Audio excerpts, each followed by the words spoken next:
Hi hello my dear friends, welcome back to my YouTube channel. ഇന്ന് ഞാൻ മുരിങ്ങാക്കറീൻ്റെ recipe ആയിട്ട് വന്നിട്ടുള്ളത്. ഒരു റീസൺ ഉണ്ട്. അതിന് മുന്നേ നമുക്ക് വീഡിയോയിലോട്ട് പോകാം. അതിനാദ്യം നമ്മൾ മുരിങ്ങ ഇതുപോലെ റെഡിയാക്കണം. ഞാൻ ഈ വീഡിയോ ഇടാൻ കാരണം എന്താ വെച്ചാൽ എൻ്റെ ഒരു കസിൻ എന്നോട് വന്നിട്ട് മുരിങ്ങയുടെ കറി എങ്ങനെ ഉണ്ടാക്കാമെന്നൊന്ന് പറഞ്ഞാട്ടെന്ന് പറഞ്ഞിരുന്നു.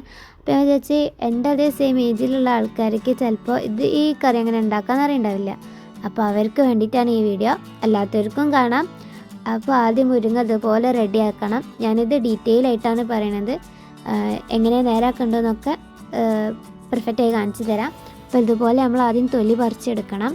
എൻ്റെ ഉമ്മയാണ് കുക്ക് ചെയ്യണത്. ഞാൻ ട്രൈ ചെയ്തിട്ടുണ്ട്, പക്ഷേ എനിക്ക് വീഡിയോ എടുക്കാനുള്ളതുകൊണ്ട് ഉമ്മയാണ് കുക്ക് ചെയ്യണത്. അപ്പോൾ ആദ്യം നമ്മൾ ഇതുപോലെ റെഡിയാക്കി എടുക്കുക. എന്നിട്ടൊരു മൺചട്ടി അടുപ്പത്ത് വെച്ചിട്ട് അതിലേക്ക് പരിപ്പ് വേവിക്കാൻ വേണ്ടി ഇടുക. തലേദിവസം കുതിർക്കാൻ വേണ്ടി വെക്കണം വെള്ളത്തിൽ. ഇതിപ്പോൾ എത്ര ഗ്രാമാണ് വെച്ചിട്ടുള്ളത് വെച്ചാൽ, അപ്പോൾ ഞങ്ങൾ ഇന്നലെ രാത്രി ഒരു പിടി പരിപ്പാണ് വെള്ളത്തിൽ ഇട്ട് വെച്ചിരുന്നത്. ഏത് പരിപ്പും എടുക്കുക. മൈസൂർ പരിപ്പാണ് ഇപ്പോൾ ഞങ്ങൾ എടുത്തിട്ടുള്ളത്. ഞങ്ങൾ തലേന്ന് രാത്രി വെള്ളത്തിൽ കുതിർത്താൻ എടുത്ത് വെച്ചിരുന്നത്. അപ്പോൾ അതും കൂടെ 2 ചെറിയ തക്കാളി ഇതുപോലെ ചെറിയ കഷ്ണാക്കി ഇട്ടതും, അതുപോലെ തന്നെ കുറച്ച് ഒരു 3 വെളുത്തുള്ളി ആയാലും കുഴപ്പമില്ല, 4 വെളുത്തുള്ളി ആയാലും കുഴപ്പമില്ല, ഇതുപോലെ ചെറുതായി അരിഞ്ഞിട്ട് കൊടുക്കുക. 2 മുളക് കീറിയിട്ട് കൊടുക്കുക. 2 ടേബിൾ സ്പൂൺ മുളക് പൊടി ഇട്ട് കൊടുക്കുക. 1/2 ടേബിൾ സ്പൂൺ മഞ്ഞൾപ്പൊടി ഇട്ട് കൊടുക്കുക. എന്നിട്ട് അത്യാവശ്യം വെള്ളം, ഇത് വേവാൻ മാത്രം അത്രയും വെള്ളം ഒഴിച്ചു കൊടുത്തിട്ട് വേവിക്കാൻ വേണ്ടി വെക്കാം. അപ്പോൾ ഞങ്ങൾ ആദ്യം ഹൈ ഫ്ലെയിമിലാണ് ഇത് വേവിക്കാൻ വെച്ചിട്ടുള്ളത്. ഇതുപോലെ വെച്ചിട്ട് അടച്ചിട്ട്, ഞങ്ങൾ മൺചട്ടിയിൽ ഉണ്ടാക്കുന്ന സ്ഥിതിക്ക് ഇതുപോലെ അടച്ച് വെച്ച് ഒരു 10 മിനിറ്റ് വേവിച്ചിട്ടുണ്ട്. അല്ല നമ്മൾ കുക്കറിലാണ് വേവിക്കണമെന്ന് വെച്ചാൽ ഒരു വിസിൽ വരുന്നത് വരെ വേവിക്കുക. ഇപ്പോൾ നമ്മൾ പരിപ്പ് ഇവിടെ ഏകദേശം നന്നായി റെഡിയായി വന്നിട്ടുണ്ട്.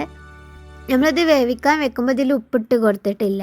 നമ്മളതിലേക്ക് ഉപ്പിട്ട് കൊടുക്കണം. നമുക്ക് 2 ടേബിൾ സ്പൂൺ ഉപ്പിട്ട് കൊടുക്കാം. അത് നമ്മളിപ്പോൾ തൽക്കാലത്തിന് 2 ടേബിൾ സ്പൂൺ ഇട്ട് കൊടുക്കുകയാണ്. ഇനി നമുക്ക് കുറച്ച് കഴിഞ്ഞിട്ട് ടേസ്റ്റ് ചെയ്ത് നോക്കിയിട്ട് നമുക്ക് ഇനി വേണമെന്നുണ്ടെങ്കിൽ ഇട്ട് കൊടുക്കാം. അപ്പോൾ അതുപോലെ ഉപ്പിട്ടിട്ട് നന്നായിട്ട് മിക്സ് ചെയ്ത് കൊടുക്കുക. എന്നിട്ട് പരിപ്പൊക്കെ ഇതുപോലെ ചെറുതായിട്ട്, പരിപ്പ് തക്കാളിയൊക്കെ ഇതുപോലെ ചെറുതായിട്ടൊന്ന് ഉടച്ച് കൊടുക്കുക.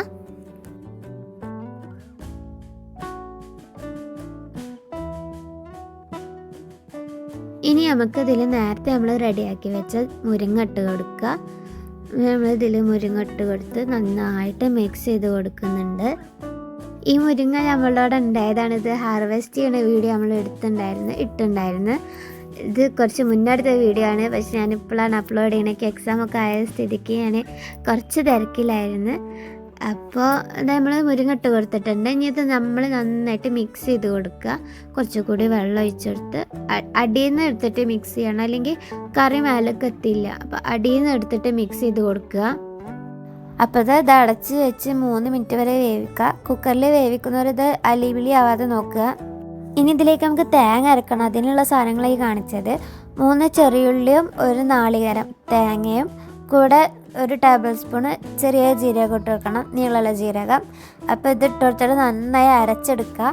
അരക്കുമ്പോൾ ശ്രദ്ധിക്കേണ്ടത് തോന വെള്ളം ഒഴിക്കരുത്. ജസ്റ്റ് ഈ തേങ്ങ എത്രയാണ് ഇട്ടിട്ടുള്ളത് അതിൻ്റെ തൊട്ട് മേലെ വരെ വെള്ളം ഒഴിക്കാവും. എന്നിട്ട് നമ്മൾ നന്നായി അരച്ചെടുക്കുക. ഇപ്പം നമ്മുടെ മുരിങ്ങ ഇവിടെ പെർഫെക്റ്റായി വെന്ത് വന്നിട്ടുണ്ട്. വല്ലാണ്ട് അളിപൊളി ആയിട്ടില്ല, എന്നാൽ നന്നായി വെന്ത് വന്നിട്ടുണ്ട്. ഇനി നമുക്ക് ഇതിലേക്ക് നേരത്തെ അരച്ച് വെച്ച അരപ്പ് ഒഴിച്ചെടുക്കാം. ചിലർ ഇതിൽ പുളി ഒഴിക്കലുണ്ട്. ഞങ്ങൾ പുളി ഒഴിക്കലില്ല, കാരണം ഞങ്ങൾക്ക് ഇഷ്ടമല്ല. പക്ഷെ പുളി ഒഴിക്കുമ്പോൾ വേറെ ടേസ്റ്റാണ് കേട്ടോ. അപ്പോൾ ഇനിയിപ്പോൾ നമുക്ക് ഈ അരപ്പ് ഒഴിച്ചു കൊടുത്തിട്ട് നന്നായി മിക്സ് ചെയ്ത് കൊടുക്കുക. ഇനി നമുക്ക് നന്നായി മിക്സ് ചെയ്ത് കൊടുക്കുക. അടി വരെ ഈ നമ്മൾ ഒഴിച്ചെടുത്ത അരപ്പ് എത്തണം. അപ്പോൾ അതുപോലെ നന്നായിട്ട് ഇളകി യോജിപ്പിച്ച് കൊടുക്കുക.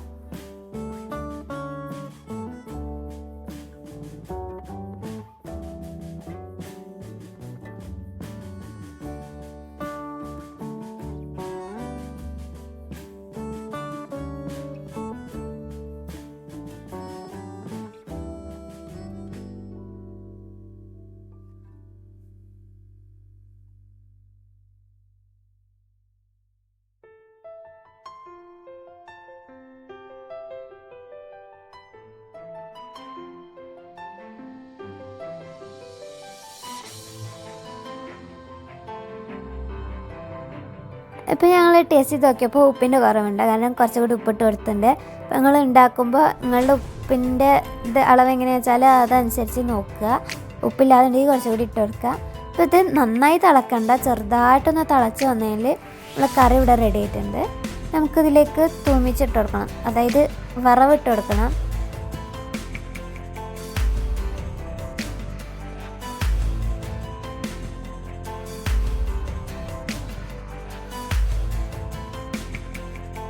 അപ്പോൾ വറവിനുള്ള പ്രിപ്പറേഷൻസ് ഇവിടെ നടക്കുന്നുണ്ട്. സൈഡിൽ വെളിച്ചെണ്ണ ഒഴിച്ച് കൊടുത്തു, കടുകിട്ടു, വെളിച്ചെണ്ണ ചൂടായപ്പോൾ കടുകിട്ടു.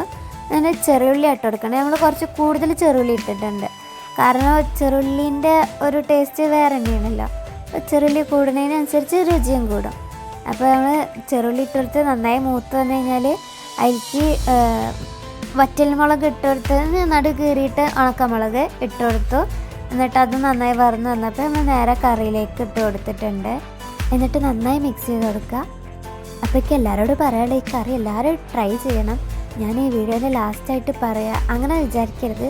ഇത് ശരിക്കും നല്ല ടേസ്റ്റിയാണ്. ചപ്പാത്തിക്കായാലും ചോറിൽക്കായാലും പ്രത്യേകിച്ച് പുളിദോശക്കായാലും ഭയങ്കര ടേസ്റ്റിയാണ്. അപ്പോൾ ആരും ഇത് മിസ് ചെയ്യരുത്, എല്ലാവരും ട്രൈ ചെയ്ത് നോക്കണം. പ്രത്യേകിച്ച് ഗസ്റ്റൊക്കെ വരുമ്പോൾ ബെസ്റ്റാണ് ട്രൈ ചെയ്യാൻ. അപ്പോൾ അടുത്ത വീഡിയോ വരെ ബൈ.